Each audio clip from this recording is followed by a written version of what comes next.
पुनः आपका वृक्ष मित्र चैनल में स्वागत है। आज हम चर्चा करते हैं 2023 की प्रश्न पत्र पर। 2023 में क्या क्या प्रश्न प्रसिद्ध परीक्षा रामनगर के द्वारा पूछे गए थे, उनको समझाने का प्रयास करता हूं। नंबर 1 है, किस महाद्वीप में जनसंख्या वृद्धि सर्वाधिक है? इसका उत्तर है अफ्रीका।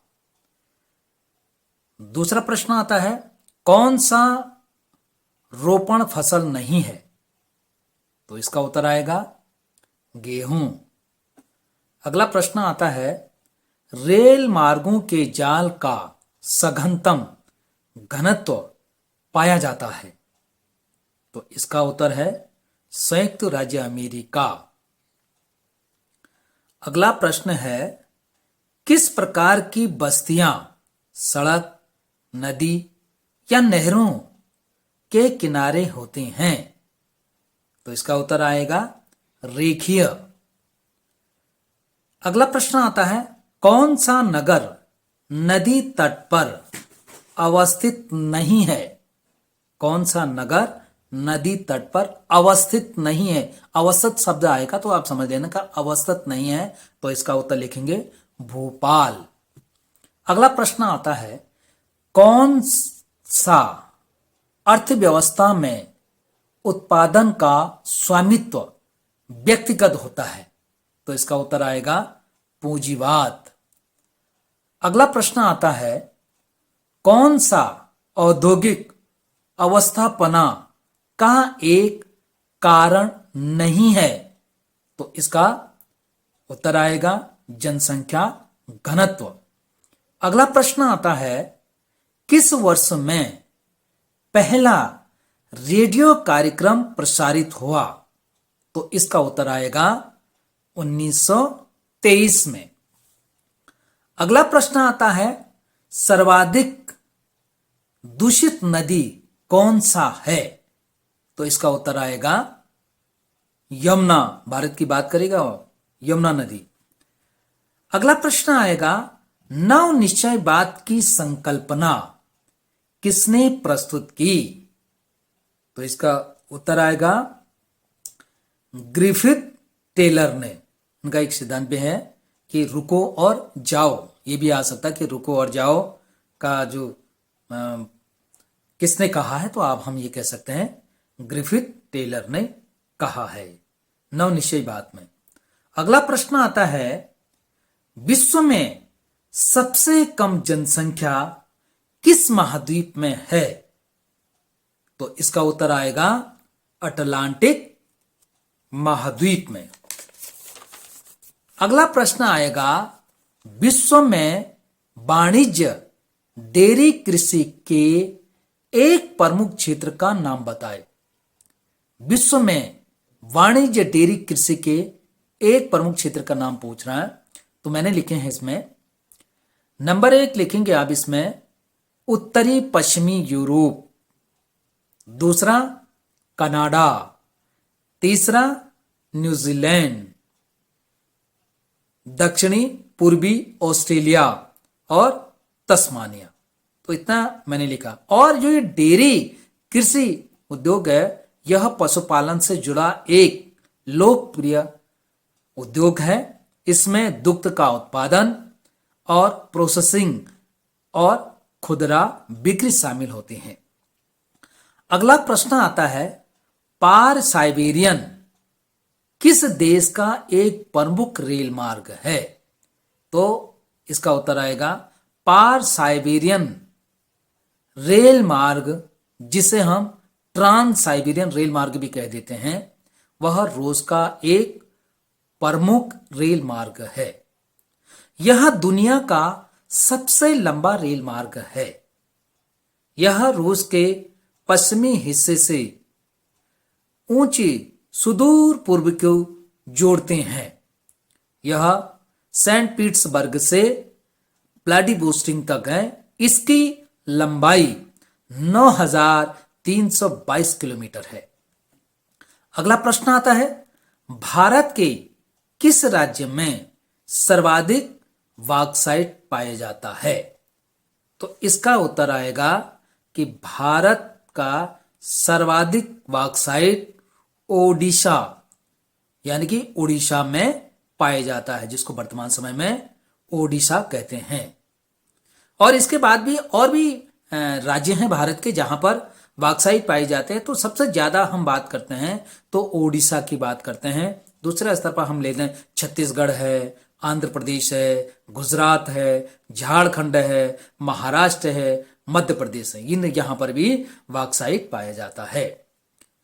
लेकिन ये सबसे सर्वाधिक की बात कर रहा था, सबसे ज्यादा की बात कर रहा, तो उसको हम उड़ीसा ही लिखेंगे। तो अगला प्रश्न है, भारतीय रेल की स्थापना किस वर्ष हुई?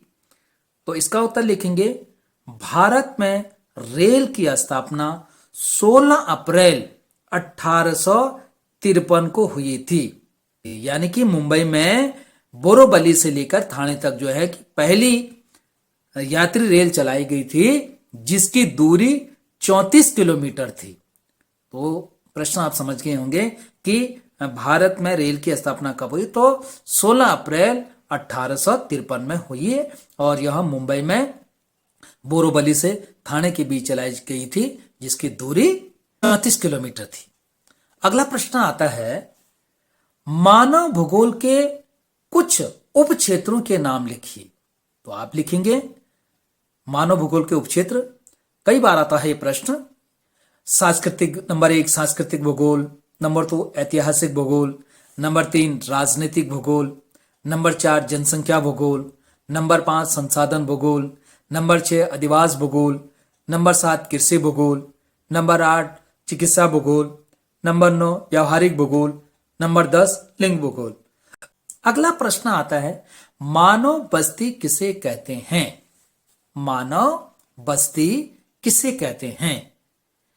तो इसका उत्तर है, किसी भी प्रकार और आकार के घरों के समूह जिसमें मानव निवास करते हैं उसे मानव बस्ती कहते हैं। फिर एक बार सुन लीजिएगा, किसी भी प्रकार और आकार के घरों के समूह जिसमें मानव निवास करते हैं उसे मानव बस्ती कहते हैं। अगला प्रश्न आता है, एक स्वस्थ शहर क्या है या एक स्वस्थ शहर किसे कहते हैं?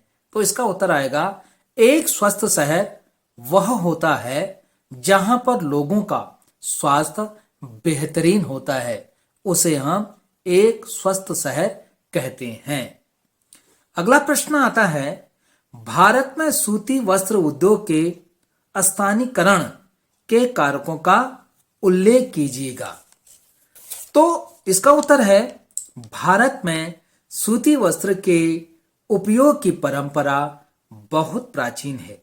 सिंधु सभ्यता में बने वस्त्रों की मांग यूरोपीय और मध्य पूर्व के देशों में बहुत अधिक थी।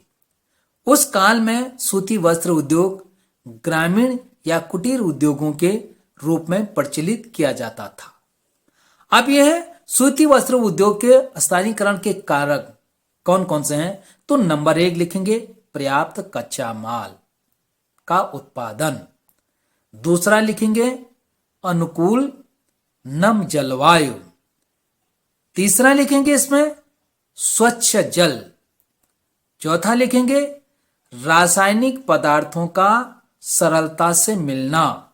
पांचवा लिखेंगे, नंबर 5वां, कुशल श्रमिकों की उपलब्धता।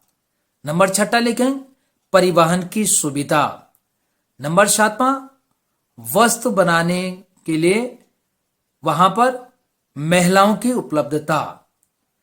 और अगला जो आ जाएगी, बाजार की उपलब्धता। ये तमाम चीजें यहां पर आते हैं, ये हमारे स्थानीय कारकों के अंतर्गत आते हैं। अगला प्रश्न आता है, मेट्रो रेल का महत्व बताइए। तो इसका उत्तर आ जाएगा, नगरों की परिवहन समस्याओं के समाधान में मेट्रो रेल का विशेष महत्व है। मेट्रो रेल को चलन से नगरीय केंद्रों के वायु प्रदूषण को नियंत्रण करने, दूरी कम करने, समय की बचत में महत्वपूर्ण योगदान रहा है। मेट्रो रेल के आने से परिवहन व्यवस्था में एक क्रांति आई है। और कभी कभी पूछते कि मेट्रो रेल कहाँ कहाँ चलती, तो इसके स्थान क्या दिल्ली है, मुंबई है और आपका कलकत्ता है। ये 3 नाम भी अगर याद रहते हैं आपको तो आपका आंसर बहुत अच्छा चला जाएगा। अगला प्रश्न आता है, विश्व में जनसंख्या के वितरण व घनत्व को प्रभावित करने वाले कारकों का वर्णन कीजिए। 2 चीजें पूछ रहा है, एक तो वितरण की बात कर रहा है, दूसरे घनत्व की बात कर रहा है। तो पहले हम समझते हैं कि वितरण है क्या चीज, किसे हम वितरण कहते हैं। पृथ्वी पर मिलने वाले लोगों के फैलाव को जनसंख्या वितरण कहते हैं। यानी कि पृथ्वी पर मिलने वाले लोगों के फैलाव को हम जनसंख्या वितरण कहते हैं। दूसरा आता है घनत्व। अब घनत्व किसे कहेंगे भाई, प्रश्न के उत्तर देने से पहले हमको उसका परिभाषाएं समझने पड़ेंगे शब्दों के। तो घनत्व है किसी क्षेत्र की निश्चित इकाई, जैसे 1 वर्ग किलोमीटर में बसने वाले निवासियों की औसत संख्या को जनसंख्या घनत्व कहते हैं। तो ये इस दोनों की क्या। अब आता है कि जनसंख्या घनत्व और वितरण को प्रभावित करने वाले कारक कौन के। तो इसके प्रभावित करने वाले कारक जो हैं मुख्यतः 3 हैं। नंबर 1 भौतिक कारक, नंबर 2 आर्थिक कारक और नंबर 3 सामाजिक एवं सांस्कृतिक कारक। अगला भी लिख सकते हैं हम, इसमें सामाजिक व राजनीतिक कारक भी लिख सकते हैं, ये इसी के अंतर्गत आ जाएगा। तो भौतिक कारक के अंतर्गत क्या क्या चीजें आते हैं, जैसे नंबर 1 जल की उपलब्धता, नंबर 2 भू आकृतियां, नंबर 3 जलवायु और नंबर 4 मृदाएं। ये भौतिक कारकों के अंतर्गत आएंगे जिनको आप सविस्तार से लिख सकते हैं। अगला कारक जो है वह है आर्थिक कारक। आर्थिक कारकों के अंतर्गत नंबर 1 आएगा इसमें खनिज, नंबर 2 नगरीकरण, नंबर 3 औद्योगिकरण और नंबर 4 कृषि। ये 4 चीजें हमारे आर्थिक कारकों के अंतर्गत आ जाएंगे। अगला जो आता है तीसरा हमारा सामाजिक एवं सांस्कृतिक कारक। तो इसमें हम धार्मिक स्थलों को, जैसे मक्का मदीना है, इनका नाम लिख सकते हैं। और जो सामाजिक राजनीतिक कारकों के अंतर्गत हम इसमें जो कि जम्मू और कश्मीर लिख सकते हैं। आज की डेट में तो यहां शांति है, लेकिन जिस समय यहां पर थोड़ा आतंकवाद चलता था तो उस समय में हम इसको यहां पर जनसंख्या प्रभावित करने वाले कारकों के अंदर जोड़ सकते थे, लेकिन आज की स्थिति में वहां शांत है तो हम उसके जगह मक्का मदीना ही ये लिखेंगे, जम्मू कश्मीर को इसमें अंकित नहीं करेंगे। अगला प्रश्न आता है, कुटीर उद्योगों से क्या अभिप्राय है, उदाहरण सहित स्पष्ट कीजिए। कुटीर उद्योगों की बात कर रहा है। कुटीर उद्योग वे उद्योग होते हैं जहां पर छोटे पैमाने के वे उद्योग होते हैं जिसमें घर या आवासीय जगहों पर उत्पादन किया जाता है। इन उद्योगों में कम पूंजी लगाकर ज्यादा उत्पादन किया जा सकता है। इसमें परिवार के सदस्य मिलकर काम करते हैं। ये उद्योग स्थानीय कच्चे माल व सरल उपकरणों का इस्तेमाल करते हैं। अब आता है कुटीर उद्योगों का उदाहरण दीजिए। तो इसका उदाहरण में जैसे नंबर 1 कपड़ा उद्योग, नंबर 2 शिल्प उद्योग, नंबर 3 आभूषण उद्योग, नंबर 4 चमड़ा के उत्पादन उद्योग, नंबर 5 ईंट भट्टी का काम करने वाले, नंबर 6 आता है कागज के थैले बनाने, नंबर 7 बांस की टोकरियां, नंबर 8 जूतों का निर्माण करना, नंबर जैसे जूस बना देते हैं हम, बुरांस का जूस बना देते हैं या संतरा का जूस हम अपने घर में बना लेते हैं, तो ये भी हमारे कुटीर उद्योगों के ही अंतर्गत आएगा। अब आता है अगला प्रश्न है, प्रशांत महासागरीय जलमार्ग की प्रमुख जलधाराओं की प्रमुख शाखाओं के उल्लेख की बात कर रहा है। तो इसमें सबसे पहले हम जलधारा क्या है उसको समझेंगे। जलधारा यानी कि पानी के प्रवाह को जलधारा कहते हैं। जलधारा किसे कहते हैं? पानी के प्रभाव को जलधारा कहते हैं। अब बात कर रहे हैं हम महासागरीय जलधारा। अब महासागरीय जलधारा किसे कहेंगे? महासागरीय जलधारा महासागरों में बहने वाली जलधाराओं को महासागरीय जलधारा कहते हैं। अब आता है महासागरीय जलधाराओं की प्रमुख विशेषताएं क्या क्या हैं। तो नंबर 1, यह दुनिया का सबसे बड़ा और सबसे गहरा महासागर है। कौन? प्रशांत महासागर। नंबर 2 आता है इसमें, यह एशिया व अमेरिका को अलग करता है। नंबर 3, इसमें कई धाराएं बहती हैं। नंबर 4, इसमें खनिज संसाधन प्रमुख मात्रा में हैं। नंबर 5, इसमें मछलियों और समुद्री जीवों की विविधता पाई जाती है।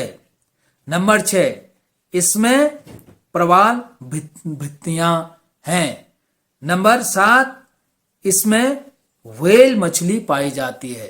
तो ये हम जो है कि प्रशांत महासागर के जो विशेषताएं हैं उसके अंतर्गत हम इसे लिख सकते हैं। अगला प्रश्न आता है, ग्रामीण एवं नगरीय बस्तियों में अंतर बताइए। गांव की बस्तियों में और शहरों की बस्ती में, नगरीय बस्तियों में हमने कई अंतर हैं। हम गांव में रहने वाले हैं, गांव की समस्याएं देखते हैं। जब हम घूमने शहरों में आ जाते हैं तो वहां की चकाचौंध देखते हैं। तो वो चीजें हम नहीं भी पढ़ेंगे तब भी अपने अनुभवों से हम इसको लिख सकते हैं। लेकिन थोड़ा सा मैं इसमें बता देता हूं। बस उत्तर है इसका, बस्तियां जिसको हम अधिवास भी कहते हैं, बस्तियों से आशय मानव के निवास स्थान से हैं। ये बस्तियां मुख्यतः 2 प्रकार के होते हैं। नंबर 1, बस्तियां कितने प्रकार के होती हैं? 2 प्रकार के। नंबर 1, ग्रामीण बस्ती जिसे ग्रामीण अधिवास भी कह देते हैं। नंबर 2, नगरीय बस्ती जिसे हम नगरीय अधिवास भी कह सकते हैं। अगर ग्रामीण बस्तियों की अगर हम वर्गीकरण की बात करेंगे तब हम उसको 4 भागों में आगे बांटेंगे। ये मत लिख देना पुच्छ गुच्छित बस्तियां, ये तमाम चीजें इसके अंतर्गत नहीं आएंगे। वो हमारे ग्रामीण बस्तियों के अंतर्गत अगर पूछते हैं, ग्रामीण बस्तियों का वर्गीकरण कर लेते हैं, तब हम उसमें उनको लिखेंगे।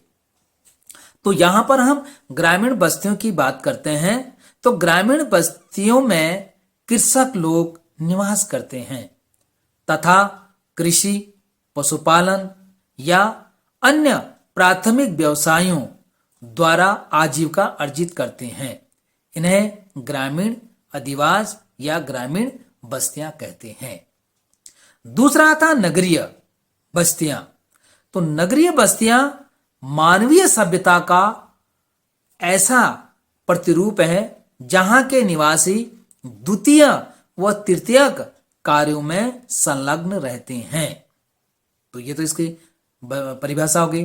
अब आता थोड़ा एक अंतर है, नगरीय अधिवास ग्रामीण बस्तियों से कार्यों में भिन्नता के साथ आकार, बनावट और परिवेश आदि में भिन्न होते हैं। ये ग्रामीण बस्तियों से अधिक विस्तृत, कृत्रिम, परिवेश, विभिन्न प्रकार के कार्यों के लिए के केंद्र होते हैं। कौन? नगरीय बस्तियां। अगला प्रश्न आता है, भारत में परिवहन के प्रमुख साधन कौन कौन से हैं? तो इसका पहले हम परिवहन के बारे में जानेंगे। परिवहन है क्या चीज? तो परिवहन व्यक्तियों और वस्तुओं को एक स्थान से दूसरे स्थान तक वहन करने की सेवा या सुविधा को परिवहन कहा जाता है। यह हमारी परिवहन की परिभाषा है। लेकिन अब यह पूछ रहा है कि भारत में परिवहन के प्रमुख साधन कौन कौन से हैं? तो नंबर 1, सड़क परिवहन। नंबर 2, रेल परिवहन। नंबर 3, जल परिवहन। नंबर 4, वायु परिवहन। और नंबर 5, पाइपलाइन परिवहन। ये 5 प्रकार के हमारे भारत में जो है परिवहन के साधन हैं। अब हम बात करते हैं सड़क परिवहन क्या है। सड़क परिवहन भारत में सबसे ज्यादा इस्तेमाल होने वाला परिवहन का साधन सड़क है।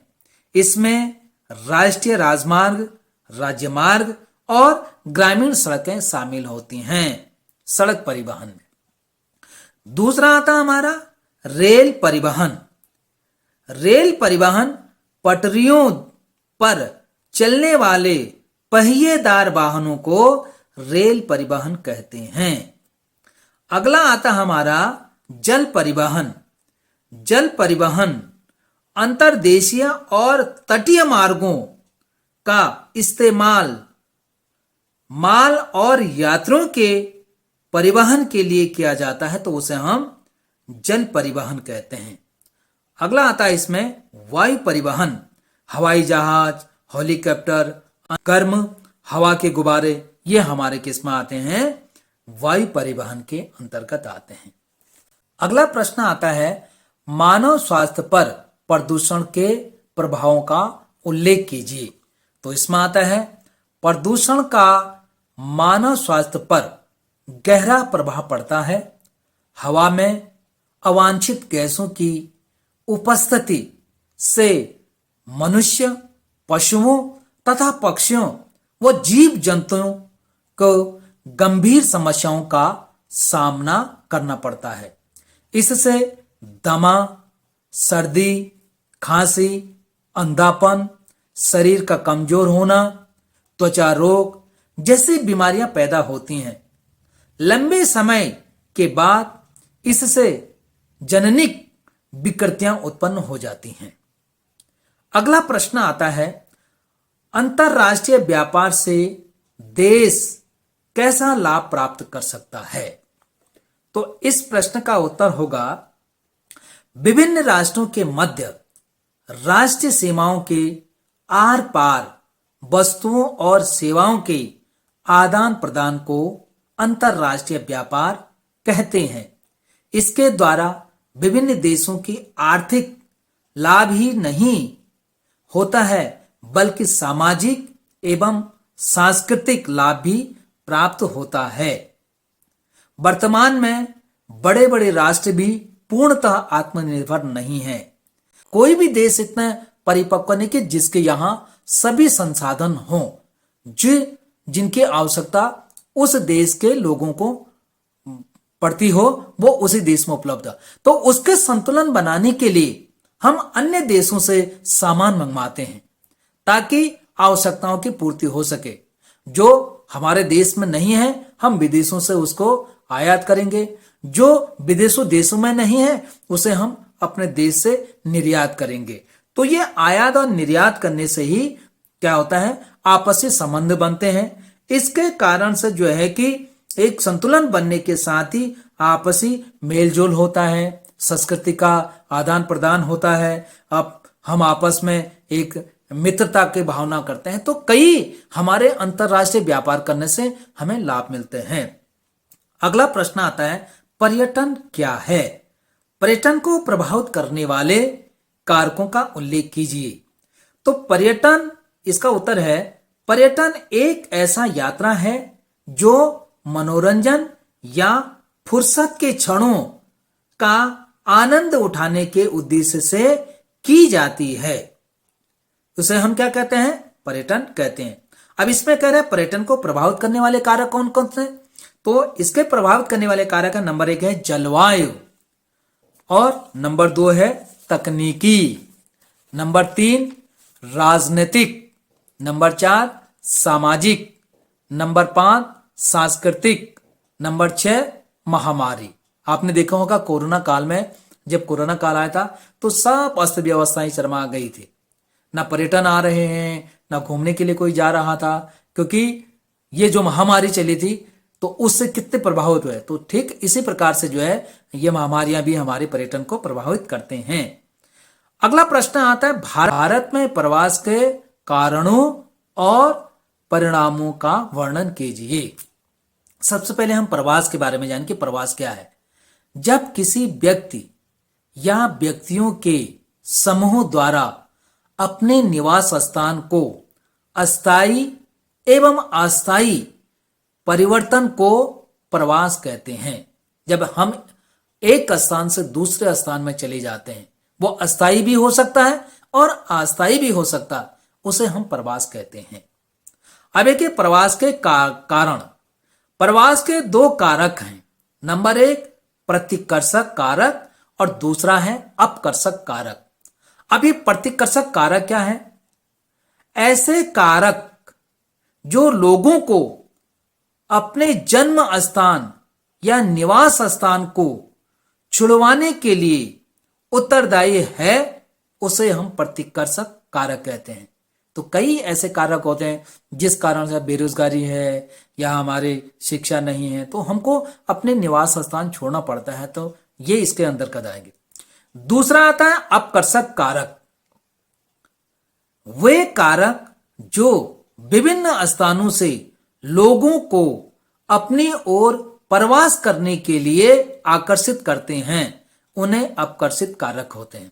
एक तो मजबूरी से किया जाता है कि जाना नहीं चाहते, लेकिन किसी न किसी कारण से हमको जाना पड़ता है कि यार हमें जाना। दूसरा ये होता है कि वो अपने ओर आकर्षित करता है हमको। तो दो कारक है, अपकर्षित और प्रतिकर्षक।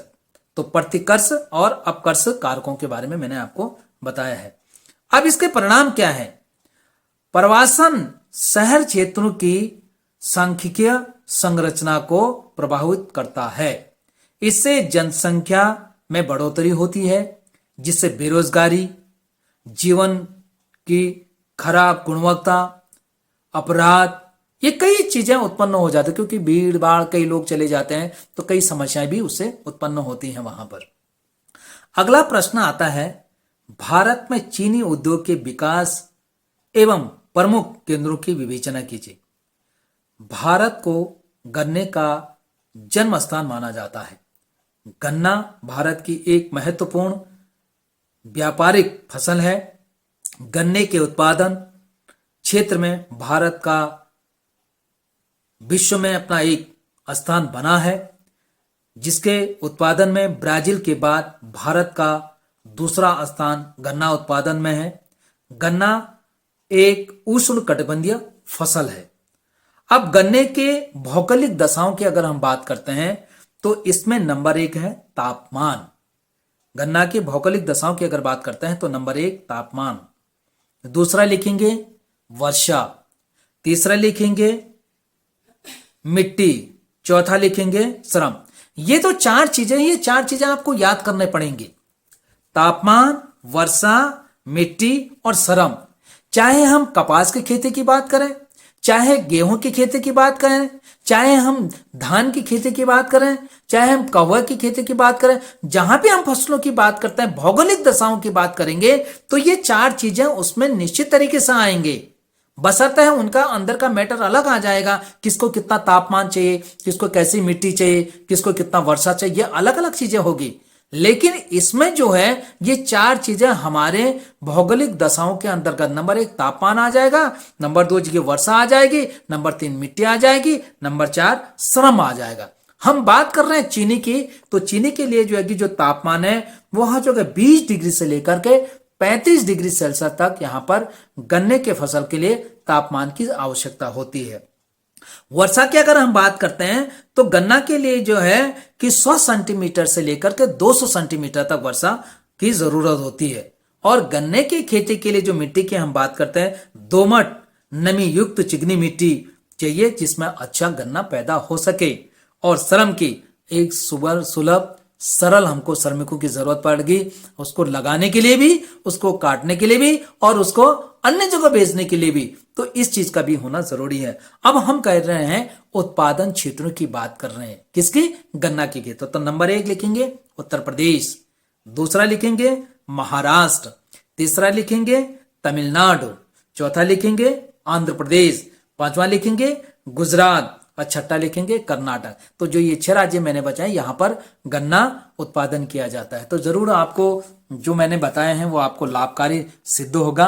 अगर कोई इनमें कमी होती है तो जरूर मेरा जो है कि उस पर जो है कि कमेंट जरूर लिखिएगा कि यहां पर ये चीजें, फिर उसमें और सुधार किया जाएगा। इन्हीं शब्दों के साथ जय हिंद, उज्जवल भविष्य की कामना करते हैं।